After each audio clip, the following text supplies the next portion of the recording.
So somebody paged me through the office, wants me to call them back. They didn't say what it's about. Usually when I get messages like this, it's mortgage brokers calling me to get business. And so I have a feeling that's what it is. Essentially cold calling me. They paged me through the office and they want me to return their call. We'll try later again. If there's one thing that kind of, I don't want to say the word bothers me, it kind of does. Whether it's real estate agents in the real estate industry or marketers in the marketing industry or lawyers in, it doesn't matter what industry, people use jargon. They use technical words or phrases that really only people in that industry would understand. And it dawned on me, when you're going on a listing appointment, you may actually be confusing your sellers. When you use jargon words that you and I would understand as normal, everyday words, you have to realize that the seller gets freaked out. They won't say, what do you mean when you say that word? They feel stupid. They genuinely feel like they don't know something. So as a result, they get confused and you, as the real estate agent, may not get that listing. When you go on a listing appointment and you want to talk about a CMA with the homeowner or homeowners, you can't say, I pulled some comps and I've got a CMA for you.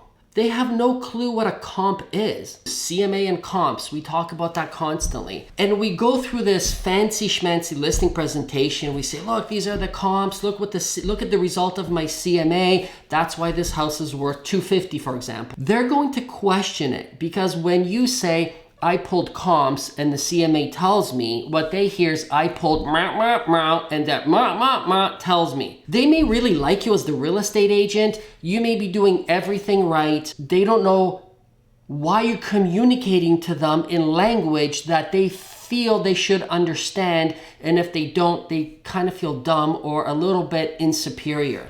Does that make sense? And then we go on to say, hey, listen, I'll run and open this weekend for you. What do you mean? Like you're just going to open the front door? No. We're going to run and open.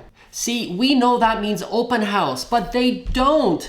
And you could be confusing them. We don't run opens. We host open houses.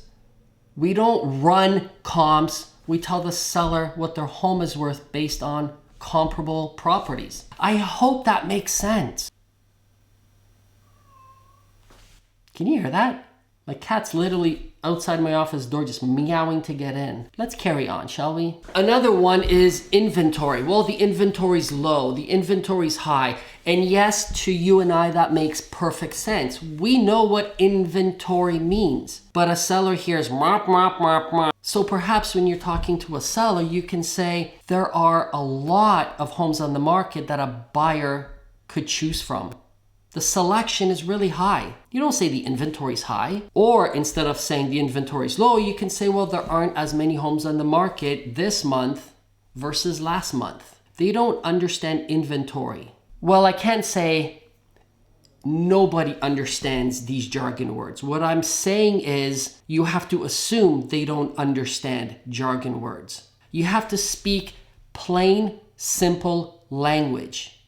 Get the real estate talk out of your vocabulary. Pretend you don't know anything about real estate as a seller. Put yourself in their situation, in their shoes, and speak to them in plain English or whatever language you're speaking to them in. Capiche?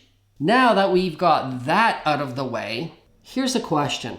What if you were watching my videos and I started throwing jargon around? And I said, well, you've got to get your EPC as low as possible. And the CPR you should be aiming for is $1.50. But of course, that's based on CPC. But what if I started using these terms in my videos over and over? You probably would stop paying attention to me, or you may feel like, I'm not smart enough because I don't know what this dude's talking about. What do you mean CPC? Don't you know that's cost per click? Everyone knows that, but I have to be aware of the fact that you may not know these words. Therefore, I shouldn't be throwing around marketing terms that is known in the marketing community because I know I'm going to lose you. I'm gonna make you feel stupid and inferior, and you're gonna say that guy is talking too techy. I'm not gonna watch his videos. But if I explain it in easy, plain English to you, you're gonna say, ah, okay, that makes sense.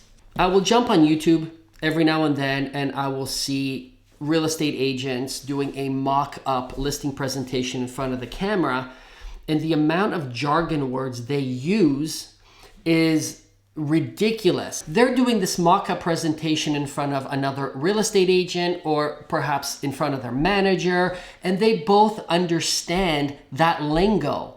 So it flows naturally. And because you understand that lingo, to you, you're absorbing that listing presentation and you're saying, ah, that's perfect because you know the lingo.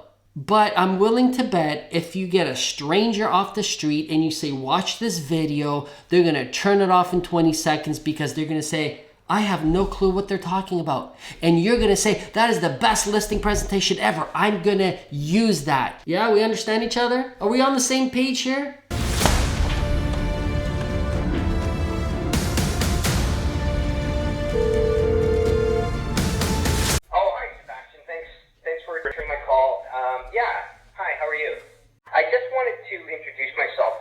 I'm the new mortgage broker. Yeah, so I just wanted to reach out and say hello. And also, there was some information that I was telling the agents about the home buyers plan for first-time buyers. I put out the email. So you sent this email out already to everyone? I did. Oh, I probably deleted it. I know you're busy. I've been independent for the last 10 years. Okay, no problem. Did you wish to still receive emails? You can send them to me. If I get bored, I'll just delete or unsubscribe, whatever. Take care, you too. Bye. Bye-bye. Of course, he's calling to introduce himself. And of course, he started talking about the products, right? Because that's what mortgage brokers do. I mean, I don't blame him or any other mortgage broker or any other real estate agent. We tend to talk about the features. We may get into benefits, but that's really selling, right? There is no foundation. There's no baseline for, do we know each other? No, we skipped right over that. And it's like, will you sleep with me? Why don't you romance me a little bit? Buy me a glass of wine or a beer or something. Like, there's none of that. But of course, he doesn't know that I'm leaving that behind and now doing coaching. But yes, I still have my real estate license. And yes, I will continue to work with, my past clients for a little bit until that dwindles down, or I'll give it to somebody else because you're my focus now. Do me a favor. Like, this is for me, and I've been afraid to ask. This is my what's today? January 31st. So I'm cranking out. This is my 31st video. I hope you find value in these videos. If you do me a huge favor. Yes, I'm asking something in return. Hit the like button on the video. Subscribe to this channel, hit that bell so you're notified of my videos, leave me a comment, because the way YouTube algorithms work, they will see what's happening. Are people liking it? Are people subscribing, hitting that bell? Is anyone leaving comments? So the more activity I have on these videos, the higher up this video will go in YouTube's algorithm, and so my videos will be shown to more real estate agents. So if you could do me that favor, if you like these videos, great. If you don't like these videos, you know what? I'm not gonna make you do anything. That's totally fine. So anyway, I hope you have yourself an amazing day, and we'll chat tomorrow.